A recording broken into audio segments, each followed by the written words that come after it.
Recording. Hi, everyone. My name is Erika Briones, and I help the shy underdogs become kings and queens in the bedroom. And today I'm very excited. So today on our show, I bring on my guest, Stef Sifandos, and he has a diverse background in the global health and wellness industry. He is a sought-out innovator in personal transformation due to his extensive background. He is a well-respected mentor and trainer to some of Australia's top professional sports teams. His knowledge incorporates everything from behavior science, philosophy, NLP, and currently studying for his master's degree in applied neurosciences in one of the most prestigious universities in the world, the King's College of London. And I discovered Stef through our mutual friend, Alexa, and I really loved how he held space for her during her heartbreak episode. And what I really experience of Stef on the online space is how he breaks down the psychology of relationships. And I know that he's known for being a relational alchemist and how he breaks down the psychology and what's happening to us internally. And so I really have the great privilege to introduce to you Stef Sifandos. Hello, Thank Stef. you. Hello, how are you? Great.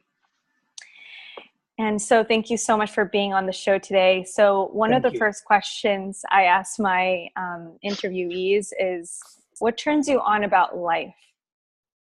Oh, that's a good question. I like that. What turns you on about life? So many different things. Are you limiting me to one, or are you going to give me many that I can speak to? The first top three. The first top three. Okay, the first top three.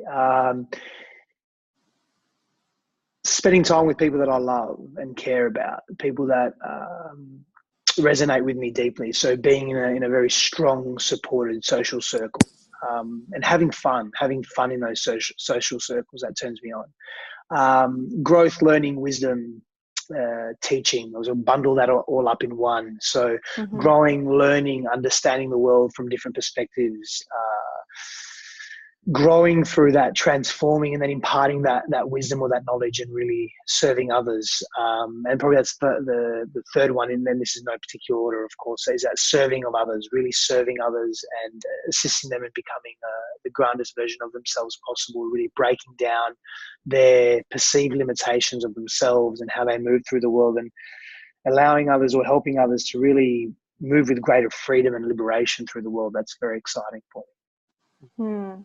I love what you said, being the best version of ourselves.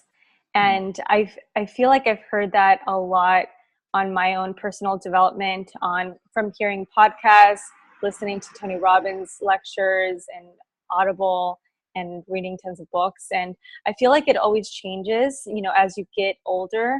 And I believe like that sentence comes to you at a different time, and you probably experience it differently at different times. And I really love that message, but it's really like, how can you really embody it, especially men, because the recent themes is like suicide here in the US, with Kate Spade and Anthony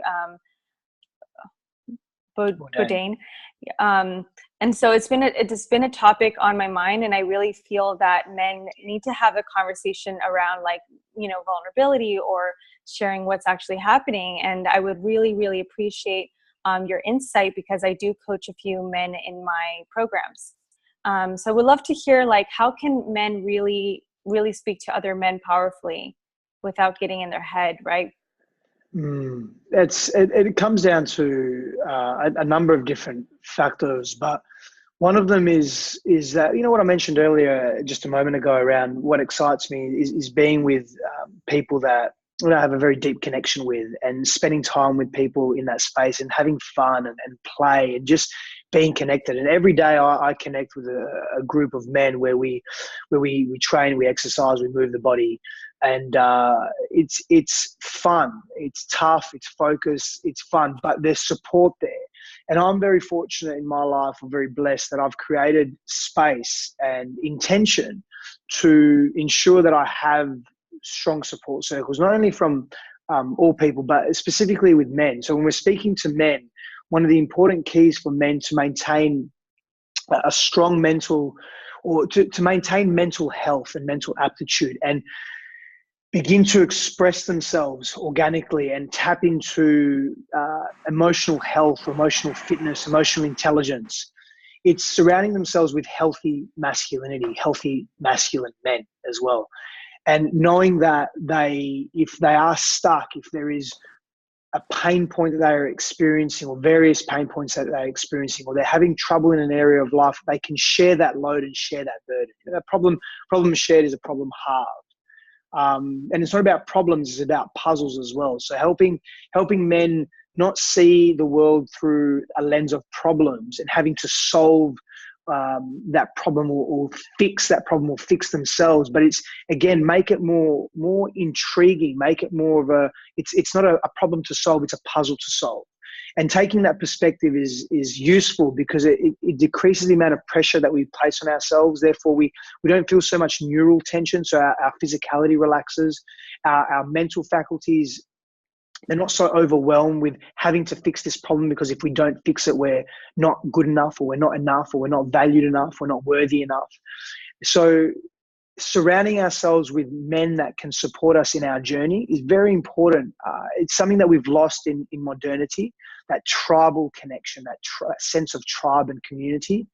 And then once we establish that foundation with men, we're able to then reach out to the broader community as well, and be able to rely on women, be able to rely on children, be able to rely on every human being when we are really, really stuck. And that doesn't remove our sovereignty. It doesn't remove our ability to be self-reliant. These are important qualities and characteristics for every human being, especially men in particular. But what it does do is it allows us to not overwhelm ourselves and keep going deeper and deeper into the darkness of ourselves, and we become lost as men. And that's, these are the results. And this is not just for men. This applies to everyone. But the result is suicide, because there's no conceivable way out of the pain that we're experiencing. There's no conceivable way out of the dilemma that we are facing. It's ongoing, and we live with it, and it just compounds and compounds. And the only way to end the pain, which is just so painful, is to end our consciousness or our awareness of it. So people either just keep drugging themselves up, ignoring, suppressing, moving away from, or they literally commit suicide very actively and with intention. Mm-hmm. Absolutely. And it's not just men, it's also successful business alpha women that are wanting to be in their masculine. And I understand that some women want to be in that masculine because they want to feel a certain way. And at the end of the day is, having that awareness and having that playtime, whether it's like, working out. And I'm a big fan of meditation. And, earlier today I was just like working out, doing some qigong exercises just to get in my body, to fully be like, okay, I'm in my body and I feel present. And it takes a lot to get to the level where you're on Facebook or doing live streams and you're communicating. And it takes a certain responsibility to not let those inner demons get in the way. Yeah, you mentioned an interesting point there as well, about movement, and you're doing qigong. It's imperative. Too many men I see what defines unhealthy is when we move in extremes consistently over long periods of time, and there's no balance there in terms of the contrast that we're expressing. Most men are very yang. There's very yang energy, very yang expression. So balancing that so we can move very hard, we can move at intensity, but balancing that with meditation, with qigong, with yoga, with more subtle practices that are more yin practices as well. It helps bring ourselves back into balance and equilibrium, so we don't feel so overwhelmed and confused and compounded by life as well. And that's another key. I mean, there's so many. I'll keep going on and on about this, but that's another key that men can use to unlock their own potential and really come from a greater place of inner peace. Mm-hmm. Absolutely. And one of the questions I wanted to talk about, which relates to the theme of communication, is I notice in my personal experience and the experience of a lot of women here in the US is, the whole texting game of ghosting and saying I'm unavailable. Why do you think that a lot of men do that? Why do you think a lot of men end up ghosting or end up being emotionally unavailable? And there's like so many theories that we can play with here. Yeah, essentially it comes down to you can strip all of this down to one or two variables. Obviously, it's a product of social conditioning to some extent. So how that individual views women, how that individual views relationships, so their beliefs and their models of reality around how to behave in relationship or how to be in relationship and what that actually means for them. It's their level of self-respect and self-worth as well. Are they coming from a place of fear, or are they coming from a place of transparency and openness and self-confidence, but authentic self-confidence, not arrogant, ego-based self-confidence, but authentic self-confidence, congruent. Does that person know who they are? So we play games when we don't know who we are. We play games. We pretend, we place masks on and facades when we don't really know who we are, and we're trying to give the other person what we think they need, or we're coming from a hyper selfish place because we haven't evolved or grown through our own emotional discontinuity, or we haven't grown through our own how can I put this? Our own psychological immaturities is probably the best way to put it. So what we do is we place a defense up, the ego steps in, and we come and we act from a place of fear. So why do men respond that way is because they're coming essentially from a very hyper selfish way. So they're coming from a wounded place. So when we keep stripping that back, it's essentially because they haven't dealt with their own inner demons. They haven't dealt with their own pain. They haven't dealt with their own darkness. They haven't dealt with their own difficulty. And so therefore we project outward, because it's easier to project outwards. And these are all the subtleties in our behavior. It's easier to project outwards and blame others or play these games that are distracting us from actually looking within ourselves, as it is to actually look at ourselves and say, okay, who do I really want to be? Can I take responsibility for my behavior and who I am? Do I even want to search my beliefs, my unconscious belief patterns and who I am? Can I even understand that? Most people don't want to go down that path because it's very challenging and it's very painful. Mm-hmm. And just really curious, what belief systems did it take for you to get to that frame of mind? Because I'm just thinking you were always born this divine, masculine. No, okay. What was the transition? Thank you for the compliment now, but I deeply appreciate it. I'm humbled. I've still got a lot of work to do, but I definitely was not, well, maybe in some sense, we were all born that way. It's about reconnecting to that. It's about coming home, maybe. It's about coming home. And home is that place of equilibrium and balance and inclusivity and connection and openness. Mm-hmm. Well, what was the transition for you? What was that light bulb? You started to be aware of the game, right? And I believe Neil Strauss, he wrote the book, The Game, that pretty much taught men, especially in the pickup community, how to pick up women and how to, play into that game, whether it's negging. And I know because I dated a pickup artist. So I'm just like really curious of your personal experience, if you're willing to share that. Yeah, sure. Absolutely. Definitely. Firstly, pickup artistry, PUA the majority of it's inauthentic. The majority of it's a farce. The majority of it's a load of shit. And it comes from a place of fear, and it comes from a place of manipulation and unhealthy practices, generally speaking. When you get yourself in alignment with who you are, and it requires a tremendous amount of work, and you just be yourself naturally in the world, you will attract, when you come from a healthy place, you will naturally attract whatever it is that you really desire, whether it be in relationship or whether it be some other element of life. For me, my wake-up call was a few years ago when my intimate romantic relationship with my partner at the time, it became unraveled with her. And I was dishonest in that relationship, and I wasn't in integrity. I was dishonest with myself. I was dishonest with her. I was really quite confused and coming from a place of immaturity. And when we began to really go deep into that, I made a choice to really unpack who I've been all my life and where all these subtle and gross behaviors come from, how I treat myself, how I treat others, my belief systems, how I view myself, how I view others, how I choose to be in this world, how I choose to express, how I choose to receive and give love. And it's an ongoing journey. But I've been deep diving into that for a few years now, and it was a tremendous wake-up call because I observed face to face how much pain I caused this person because of my dishonesty. And, I cared for her deeply. And at the same time, I had a very distorted view, an unhealthy view of what relationships, intimate romantic relationships were. So I had to go, I didn't have to, but I chose to go very deep into that and broad and in breadth and just explore.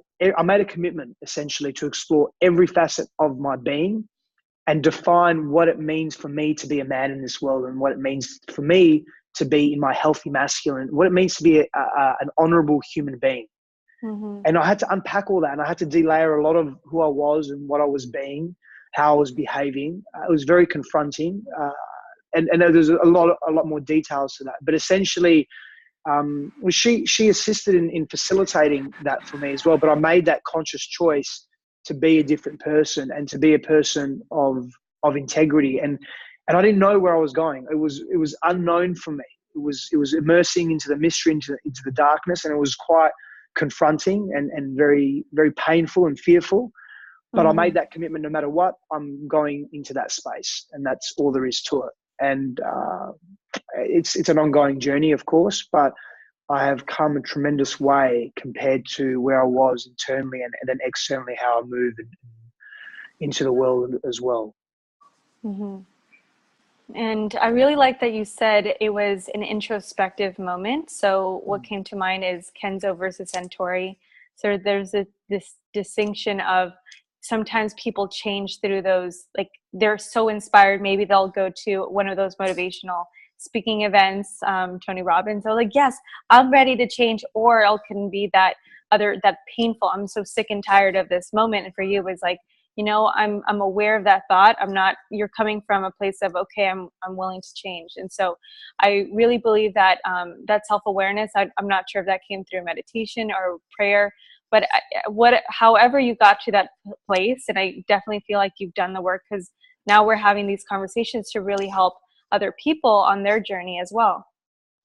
Yeah, it's a powerful play. Like, to respond to that, that statement query about how I spent hours, I let go of my businesses. I let go of so much in my life. I spent hours every day, 6 to 12 plus hours in what I would call introspective personal growth. That was a combination of meditation, prayer, reading, spending time with practitioners, varied practitioners, healers, psychotherapists, really understanding myself, spending time in nature, moving my body. Everything I was doing with deep intent and aiming to encompass clarity, and was being very open. And I was practicing self-compassion. The first time in my life, I was really practicing what does it mean to be kind to me, and opening my heart in that place. And there were varied practices that I was engaging in. And I did this for quite an amount of time, until I didn't place an end date on it. It wasn't about the outcome. It was about immersion into the experience at no matter what. And for lack of a better term, I sacrificed a lot of everything else, but it was a worthy sacrifice. It was something that I was very happy to do, and I'll do it again. In order to go very, very deep into these aspects of self. And it was multiple satori experiences that I felt that I had during that period of time, and continue to as well. Like literally 2 days ago, I had another a massive aha moment listening to something, and then I made some connections in my own mind, and it relieved me of this subtle misunderstanding of self. It was really beautiful as well. So these revelations are consistently happening if we're open to them. Absolutely. And it's great to have that ability where you have time to like dive deep. But a lot of us, because I'm going to go back to the topic of social media, a lot of people are so much about consuming, and even myself, like just like watching YouTubes, or how to do this, or how to do this mind hack, right? And so I was really curious to hear, like, what is your take on how social media affects our relationship psychologically? Because I believe that you break down something around like the vagus nerve, or, you know, you seem to like really nerd out on the mind. And I'm just like really curious, like what does social media do to us, like in our brains? Yeah, it depends how we use social media. So obviously, where we place our attention, so from a physiological perspective, wherever we place our attention, depending on what we are placing our attention on, certain areas of the brain will grow or develop neuronal connections better than others. So it's like I suppose a cost benefit analysis. Like where we want to place our attention is very, very important, because we want to place our attention on things that matter to us and what we value. Again, depends how we use social media. If we're using social media as a distraction, we over time will become, if it's mindless or useless information that we're absorbing, we'll become what we're absorbing, what we're paying attention to. If we're using it as a distraction, then we will be distracted. We'll also become very efficient at when we're scrolling and looking, or whether we are on the computer or on a smartphone, a handheld device. We'll become very efficient at deciphering information very, very quickly as well. So that's a cool thing too. It just depends why we're using social media. If we're using social media to distract ourselves from our relationships or what we don't want to confront, then we'll generally become very good at that. So we'll develop neuronal patterns and behavioral patterns around that as well. So we'll play that role in every area of life. When something is too confronting or too overwhelming, or we feel that neurologically or through the ego, through the mind, through the emotional body, we'll quickly distract. So that becomes a pattern then as well. And if we don't confront, and it's not about being negatively confronting, but if we don't face the issues that or the difficulties and the challenges the internal challenges that we're feeling, they'll continue to be there. They'll just show up in a different way, namely unconsciously. So again, it's a very broad question, a great question, but it's why are we using social media? You know, are we coming at it from a place of the grass is greener mentality? So while I'm on social media, my social media is searching for something better than where I'm living at right now in the present moment. Because if we're doing that, we're missing the wonder and the beauty in the present moment, whether that be with a partner or in relationship, whether that be what we're looking at in the world, nature, whether that be our friends, whether that be the opportunities that could come to us in the present moment that we miss out on because we're distracted. We have this habit of distraction because we're bored. Like we have to be mindful of that. Right, absolutely.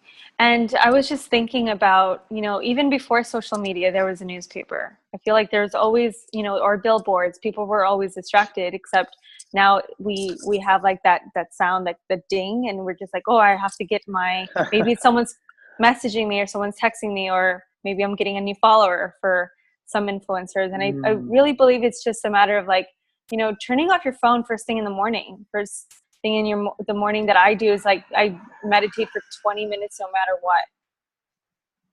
Well, unless there's like a fire or something, but I always meditate.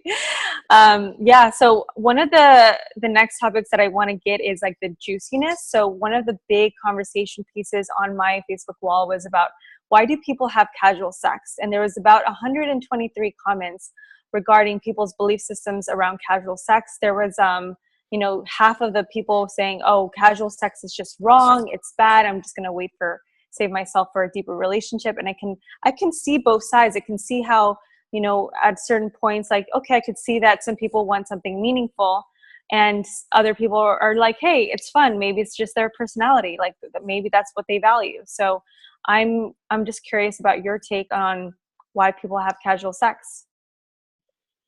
Well, firstly, casual sex is neither wrong or right. It's a personal disposition. It's something that's very natural or organic to us as human beings. Like we don't just have sex to procreate. We have sex to bond, to connect, for pleasure. So it's a very natural act. It's a very natural experience to engage in. Society and certain cultural constructs have deemed it to be inappropriate for the most part, yet there are billions of dollars of industry supporting casual sex as well. It's an oxymoron. Our society we live in hypocrisy and paradoxes. It's because we can't face the reality of who we are and what we are. And part of what we are is our biology, and part of what we are is our psychology, and part of what we are is our society and our conditioning and so forth. Did you ask why people have casual sex? Yeah. Because it's fucking natural. because we want to, because it feels good. Because from a place of physicality, it feels amazing, especially when if you're really connected to yourself and you have a deeper understanding of who you are. Well, first of all, let's define casual sex. Define casual sex for me in this context. What do you mean by casual sex? Non-committed, consensual relationship between two people that want to participate in a pleasurable experience. Awesome definition. Just define non-commitment for me. Non-commitment. It's a really good question. Just not having a relationship that's based on monogamy principles.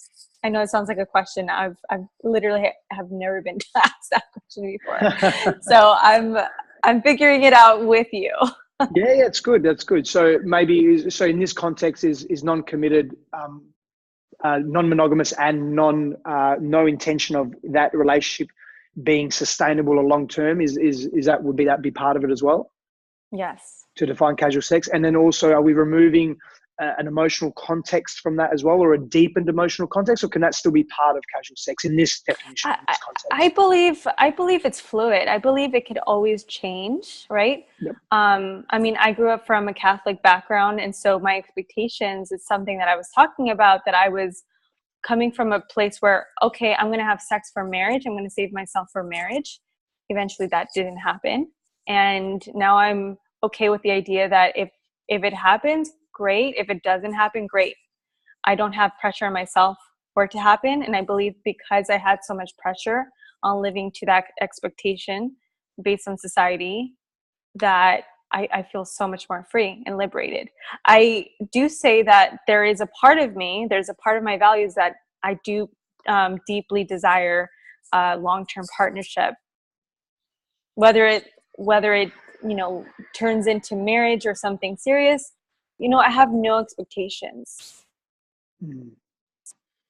Yeah. So if we go to why people have casual sex, it's because it's just very natural. It's something that's built in us from an evolutionary perspective, and it helps us. But we're pro-social beings. Like, it helps us bond. It helps us connect. It helps us understand ourselves. It helps us understand others. So these are more innate or implicit, unconscious drivers of why we have casual sex. I don't think most people are very aware of it. I mean, some are, of course. I don't mean to blanket statement people in any capacity.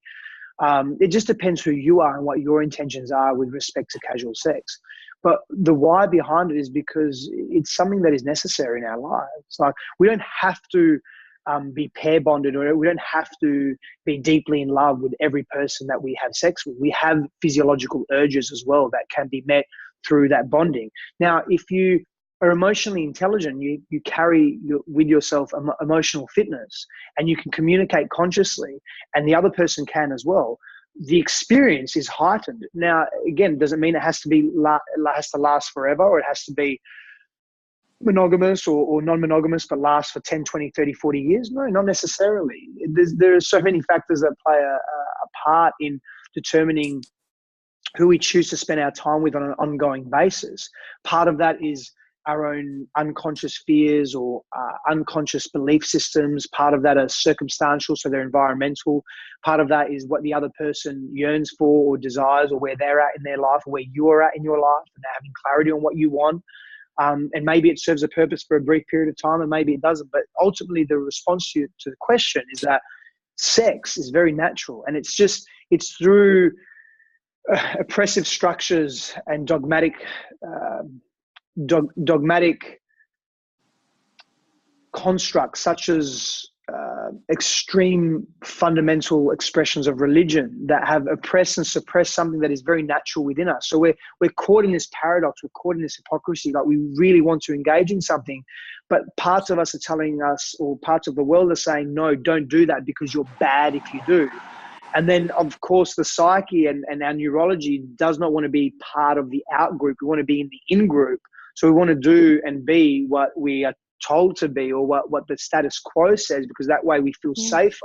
So we're having this constant battle with ourselves, because we're living in such a fallacy. We're living in It's such hypocrisy where if we just relaxed a little bit, just as a society, as a collective, just relax a little bit, and just allowed ourselves to. And I'm not speaking about everywhere it's a free for all cultural relativity. Everyone can do what they want, when they want, how they want. But if we just got a little bit more real with who we actually are, I really feel the world would be a better place. Like it would be a more connected place, cohesive place. Yeah. Mm-hmm. Yeah, and I definitely feel, as I'm listening to it, I definitely feel like there is part of my shadow that I'll find a guy attractive and I'll have that. But, recently I have been thinking, I do want something deep. I do want something where it can perhaps, be long term, but at the same time, if I know that our sexual chemistry just doesn't work, I'm probably not gonna, want to pursue it. And I definitely feel that it is a puzzle. And lust and love go hand in hand. If you can't feel that attractive, that primal energy, how can you really get in your heart? And I believe guys, when they make love, they go from their root chakra to their heart chakra, and women go from their upper chakras down into their sacral chakra. And so we all benefit. Like you said before, it's like a collective thing that we all need to relax into. Mm-hmm.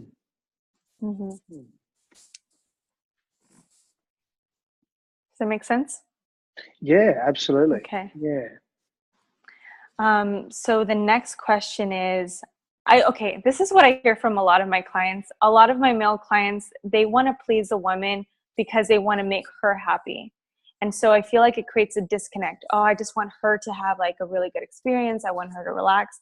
But how can men confidently make love when it doesn't come from, well, I need to just be of service, instead of like, I'm already in my power. I already know if I just come from my source energy, that she's also going to feel that energy. Does that make sense?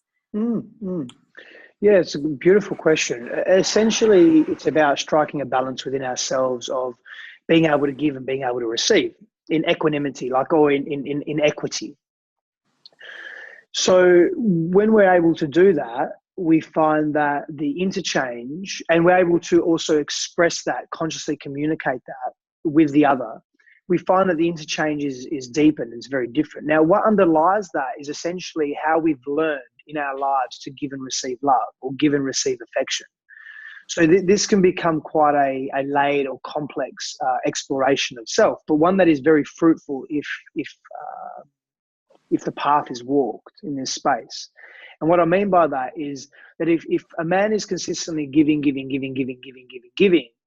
there's a pattern there. And if he's giving at the expense of his receiving, that's unhealthy. And usually the opposite is true for people in general, men in particular. It's more of a hyper selfish. It's more take. What can I receive? What can I receive? What can I receive?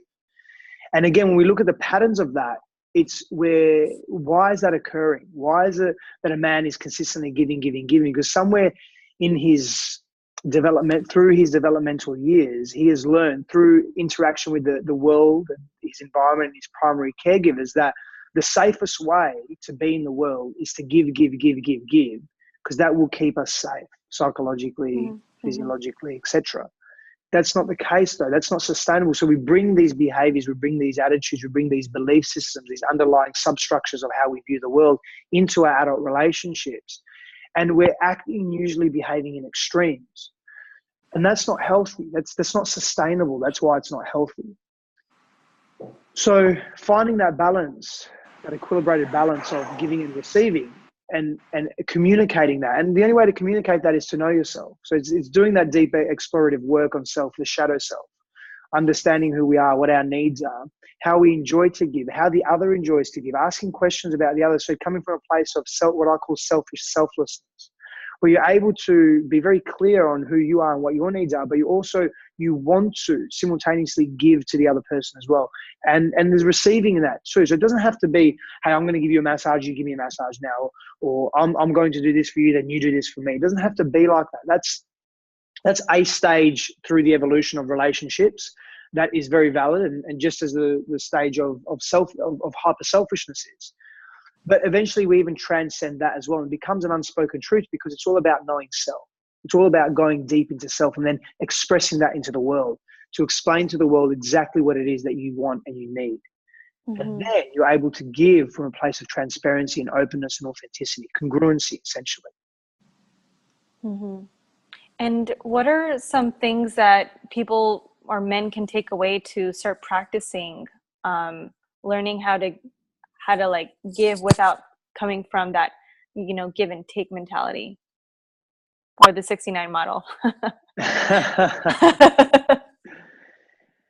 It's the first thing the first step I would take is observing how one feels when they're giving and then they perceive to not be receiving.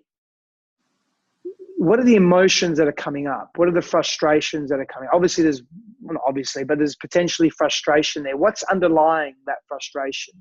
So it's exploring those feelings and getting to the core of the why, but also asking questions around, how would I feel if I was given to? Well, it would make me feel needed. It would make me feel good. It would make me feel happy. It would make me feel connected. So connecting to those emotions. So when they're then giving, they can give without expectation. It becomes less rigid. It becomes less goal orientated and more process orientated. So you're just immersing in the journey, as opposed to, oh, I have to make her come and then she can make me come. And again, these are collective habits. Like these are, and again, depends on who you speak to. Some men don't hold that. Some men, it's all about them reaching climax or orgasming, or it's about something else completely different. But to find that balance, we have to really explore the other person. Also, we have to show an interest in the other, as we show an interest in ourselves as well. And maybe that's communicating to them openly and overtly, or maybe it's just observing. As men, we can be silent observers as well, and pick up on the nuances and the subtleties of the language and the non-verbal communication and body language that our partners are expressing as well. And it's a game. But you have to be attentive. Like, to play the game well, you have to pay a lot of attention. You have to, as men, we have to be discerning. We have to be very clear. We have to begin to open our hearts as well. And that's very difficult for so many men, is to open our hearts and begin to express what we really value from an emotional perspective. Because it can be confronting, because we've been told through society, through media, through varied socio-cultural constructs, that if we're expressing ourselves, it's a weakness. If we're expressing ourselves emotionally, we're vulnerable. If we're vulnerable, we're left open and we're weak. And if we do it from a place of health, it's not weak at all. It's actually empowering, and it's extremely powerful, extremely powerful. Yeah, there's something you said. You said that some men go for, they aim for a goal, like, I want her to come, I want her to like have a massive orgasm. And I believe I heard in one of your Facebook lives talking about like sport fucking or something like that. And I personally understand the experience being on the other side of, like, they're just like kind of pushing, like, is she going to do this? And then if you don't, you feel like you failed, and no one really wins, even in the climax, and no one really wins. But both, I believe, as long as you communicate, like, what is your needs? Like, how do you want to be touched? Like, there's like having no pressure, like taking it slow. Sometimes, again, it's probably a little bit more difficult or challenging, but not depending on who you are and how connected you are to yourself. I was going to say it may be a little bit more difficult or challenging in casual sex, because you don't know each other as well as you could if you're in a longer term relationship or relationships. But that doesn't matter. Again, if you're confident in yourself, you can communicate that. Maybe that person doesn't want to be penetrated in this way. Like, maybe that person doesn't want to be kissed in this way. So it's asking questions, it's feeling as well. So it's a combination of being intuitive, asking questions, being open to that, and setting those parameters from the beginning as well. So before you begin to engage in that sexual exploration of each other. And that could be a really beautiful bonding practice as well for so many. And getting away from, and so many of us fall into this habit because it's a byproduct of our society. It's systemic within our society to achieve.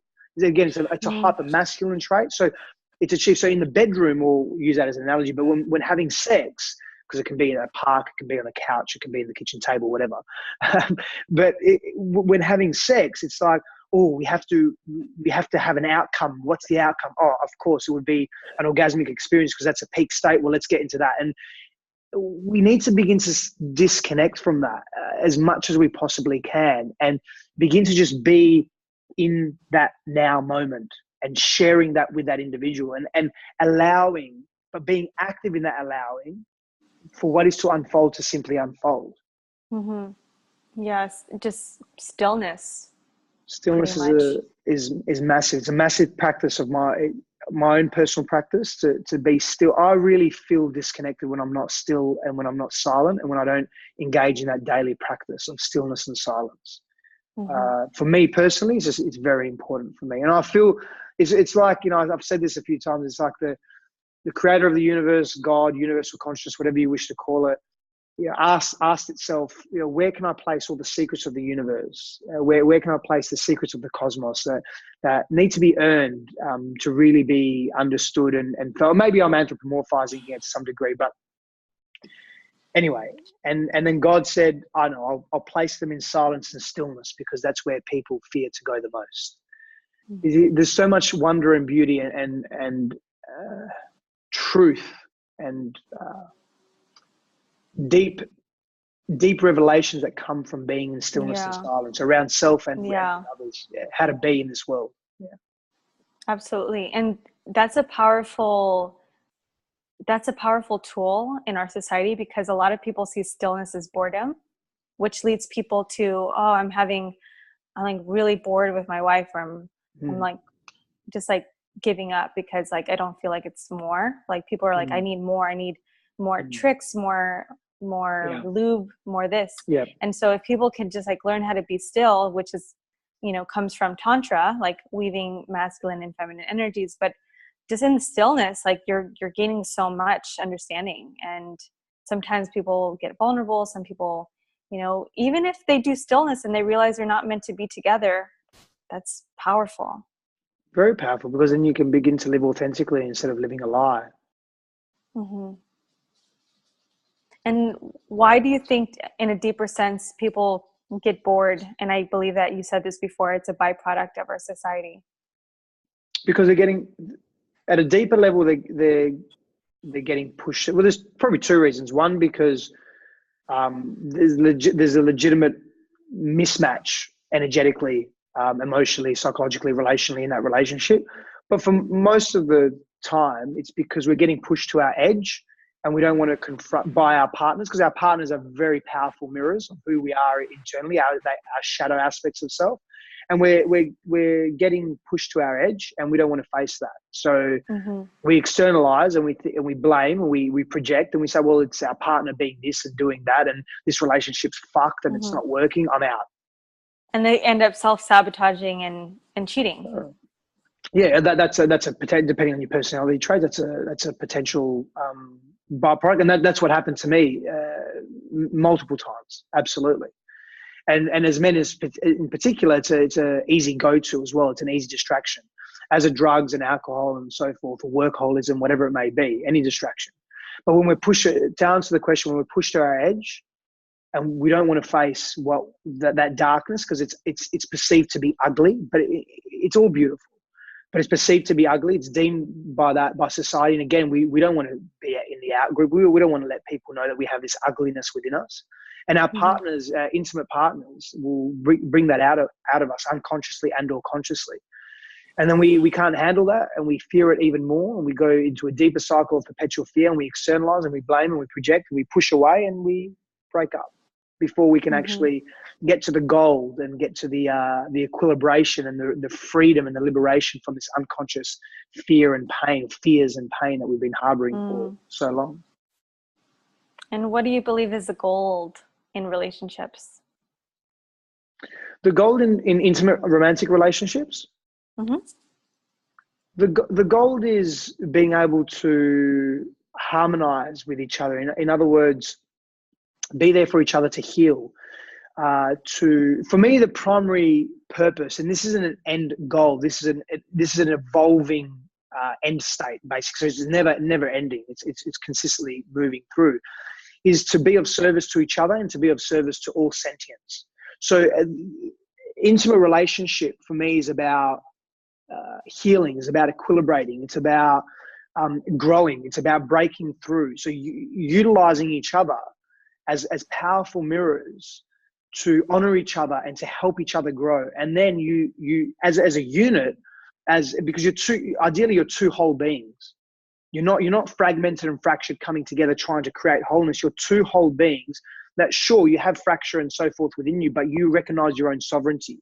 And you come together because you don't need each other, but because you choose to be with each other, because you know that you're enhancing each other. That's every relationship.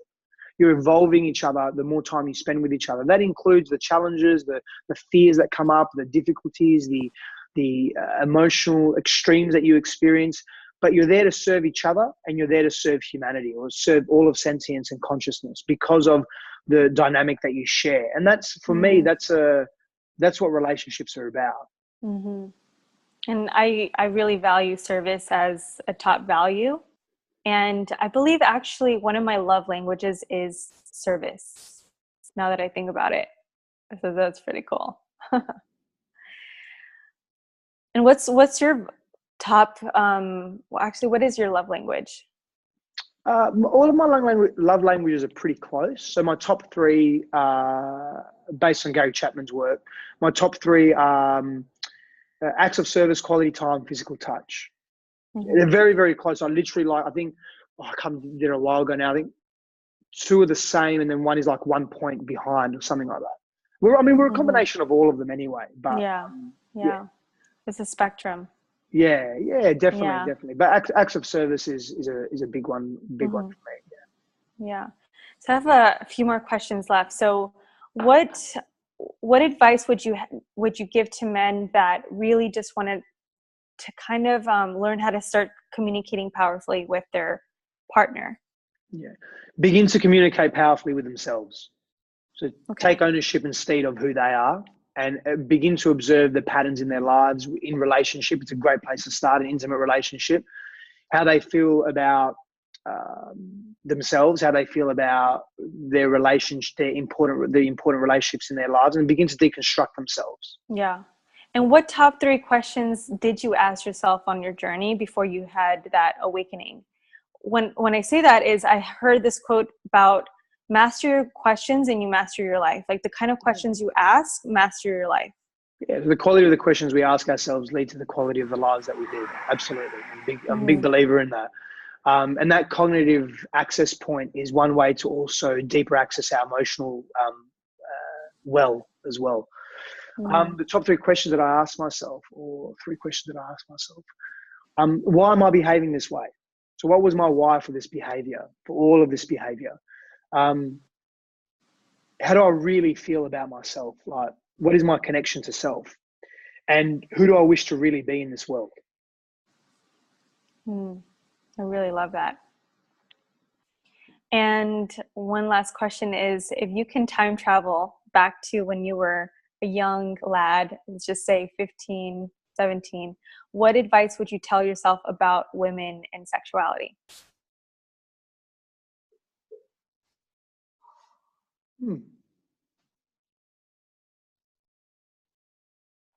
Just be yourself. Just be you. Mm-hmm. Beautiful.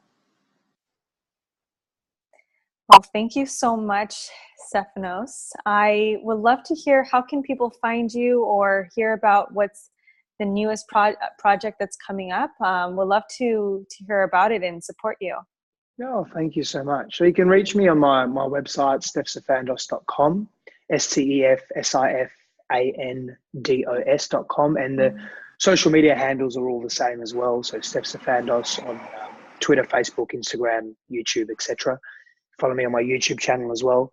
And a few exciting projects. One is a globally transformative project that I'm involved in deeply. It's called highvibe.network. And I'm super excited to bring high vibrations to the greater collective in so many, many different ways, raising the consciousness of humanity. So you can check that website out as well, highvibe.network. That's a major project that I'm working on at the moment. And of course, just continuing my the work that I do with men, reclaimyourkingdom.com. Is the next intake. The intake has commenced, and the next Reclaim Your Kingdom 3-month online immersive journey commences the 8th of the 8th, so the 8th of August. And we deep dive every week with men. It's a men's group, how to cultivate healthy masculinity and a healthy consciousness in men as well. And towards the end of the year, I'll be running some very specialized retreats with respect to conscious relating as well, and how we can relate better to ourselves and in our relationships. Thank you. I'm really excited to hear all about it. Thank you. So thank you, Stef. It's been a pleasure. Thank you, Erica. I really appreciate it. Thank you so much. Thank you, everyone.